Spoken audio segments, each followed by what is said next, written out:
Hopefully it's nothing. But I should speak to Blackthorn just in case.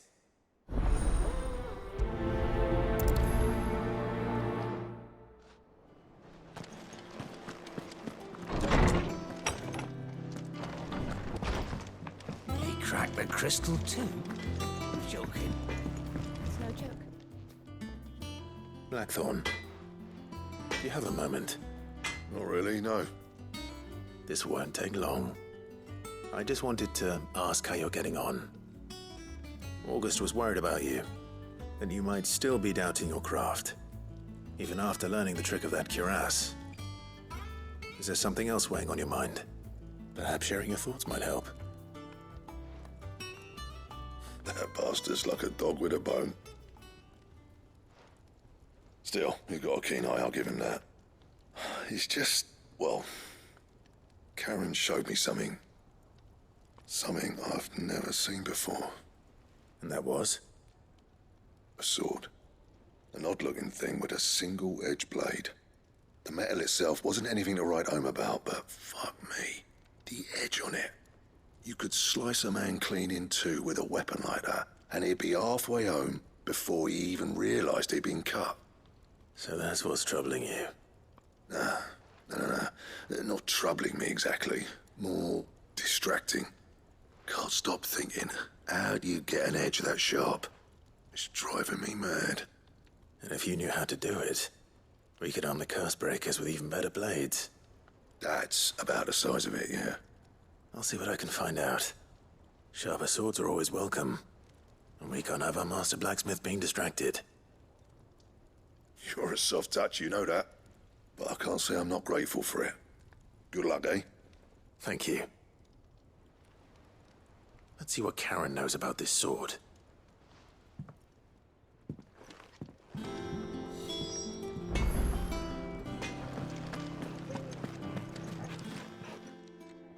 You're looking well, Karen. What you want?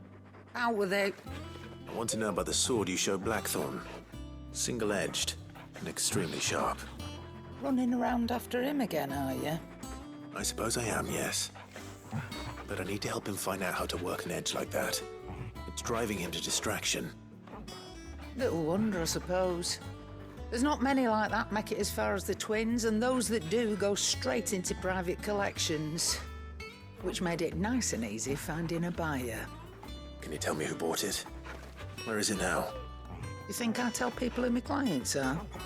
Suppose you're not likely to go nicking him off me, are you now? Fine. If you stop mooning at me like that. Lord Ignac's the man you want. Dalmekian bloke. Collects weapons and the like. And he's got more money than sense, which is why he's one of my favourite clients. Reckon he'll still be at the inn in Dalamil, where I left him. Thank you, Karen. Oh, and he's a touch eccentric, if you take my meaning. I appreciate the warning.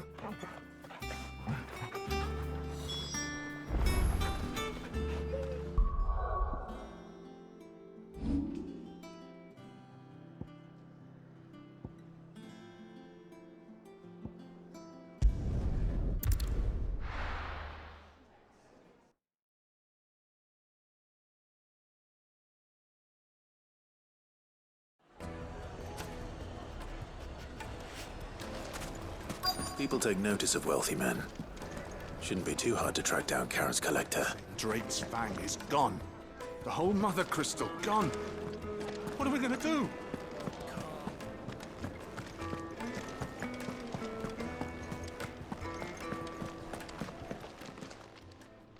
My reputation will be ruined! Ruined! Calm yourself, Lord Ignac, I beg of you, before you do yourself a mischief. Pardon the intrusion, but... Out! Get out! I paid for these rooms so I wouldn't be disturbed. Leave me be! Please, allow me to apologize. His lordship is going through a difficult time, and he's never been fond of guests arriving unannounced. Radim! Get rid of the filthy oaf this instant! Very good, Lord Ignac. Would you mind stepping outside for a moment?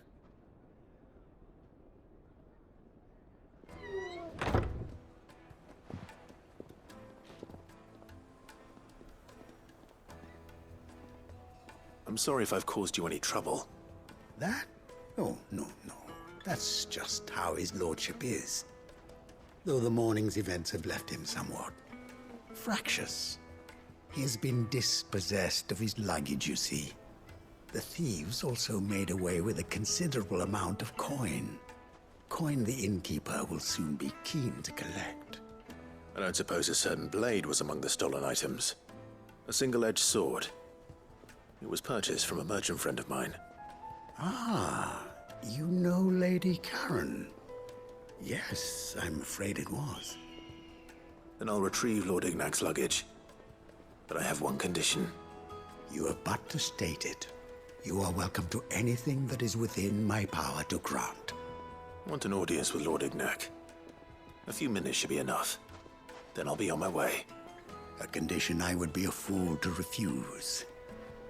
Of course, you shall have your audience. I don't suppose you saw where the thieves went. I did not, no.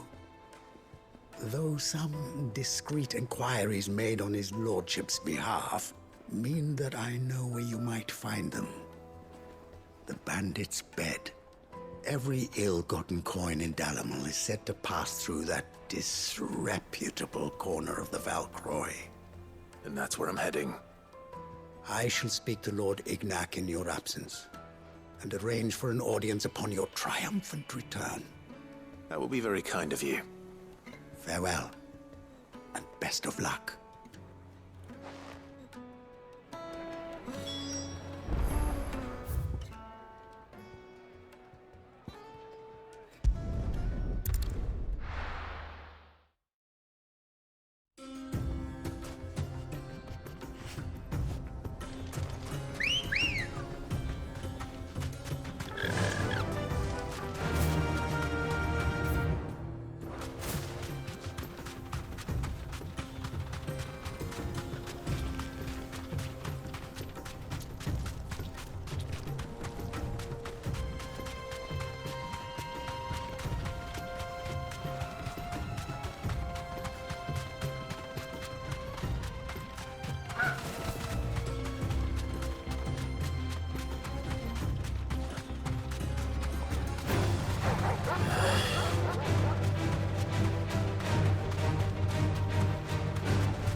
Got company! Come on, lads, let's tear the bastard's head off!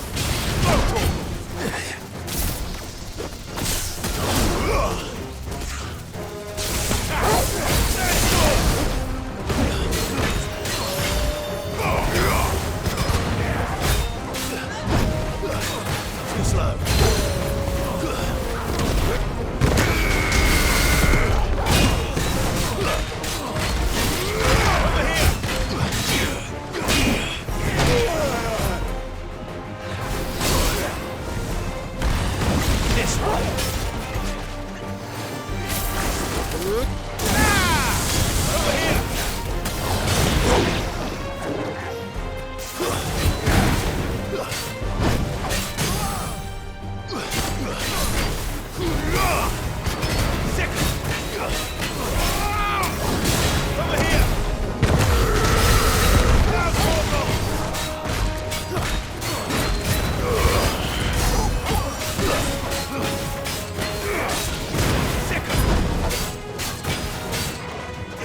You're finished!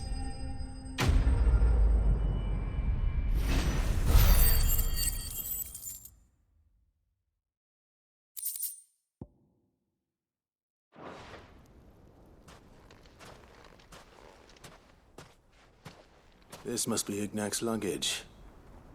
Nothing seems to be damaged. All right. Let's get it back to Delamel.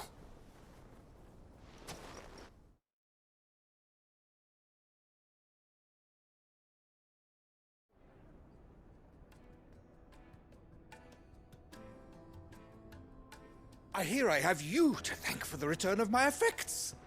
What shall I call you, my good man? Wyvern. Glad to make your acquaintance. A formidable name indeed. Well, Wyvern, I appear to be in your debt. Redeem here tells me you wished for an audience. Is that all? A few moments of your time should suffice, yes. You're a peculiar fellow, Wyvern. All right, speak. Master Wyvern was wondering if you could tell him about a certain single-edged sword you recently acquired. Oh, a true work of art, that one. Karen drove me hard on the price, but I would have sold her Radim here to get my hands on that sword.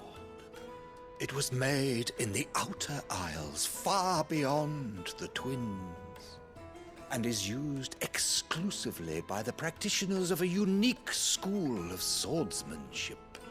They believe no combat should ever exceed a single strike, and hone their blades to such perfection that none ever does. Each sword is made for that one perfect stroke, and for that stroke only. They crack upon a second blow. There's a brutal sort of beauty to it, really. But how do they hone such an edge? Fine question. Why, they use a whetstone, of course. Whetstones, rather. A whole array of them, ranging from the coarse to the fine. 10,000 licks with the sharpening stone, then 10,000 more. But it is the final stone which lends the blade its legendary sharpness. A mineral quite foreign to this great realm of ours. And that is the key. The secret ingredient. Wyvern, it occurs to me that my little lecture is hardly equal to services rendered. Take this, together with my regards. The very stone of which I spoke, far rarer among collectors than even the blade itself, and a far more fitting payment. Thank you. Pardon the intrusion, my lordship. However, it is long past time we prepared ourselves to depart. So it is. I am locked in bitter competition with a rival collector of curiosities. I am one step ahead of the unscrupulous scoundrel, but he is hard at my heels. Are there many other collectors out there? Too many to count, but only one do I consider my nemesis. Lord Byron Rosfield, and is a perennial thorn in my side. I can imagine. Farewell, Wyvern. May our paths cross again. Radim, we mustn't dawdle.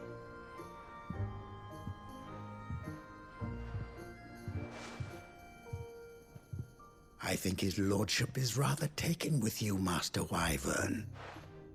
Thank you again for your assistance. Coming, my lordship. I'll be right there.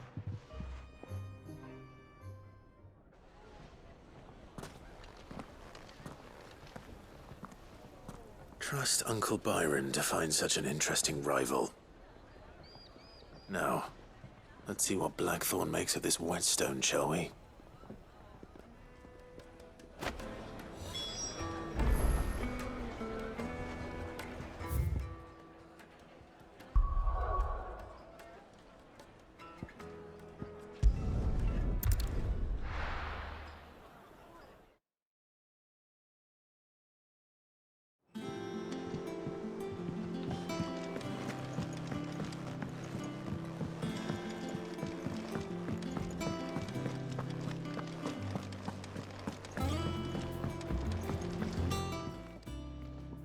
Sorry for the wait, but hopefully you'll agree it was worth it.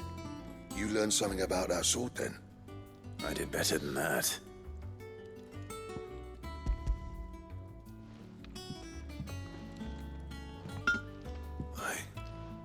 whetstone? Yes. But not one you'll find anywhere in Valisthea.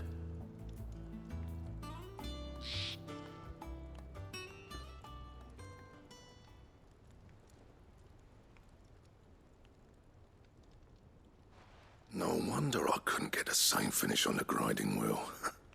One hit and all done, eh? Might not be so bad if all you ever fought were duels. Good luck on the battlefield. Your second opponent would be your last, no matter how good you were. Even so, is there some way it could be used to give the curse breakers an edge? I think so, yeah. With this whetstone and the right kind of steel, I could probably even make a twin of the blade that rattled me.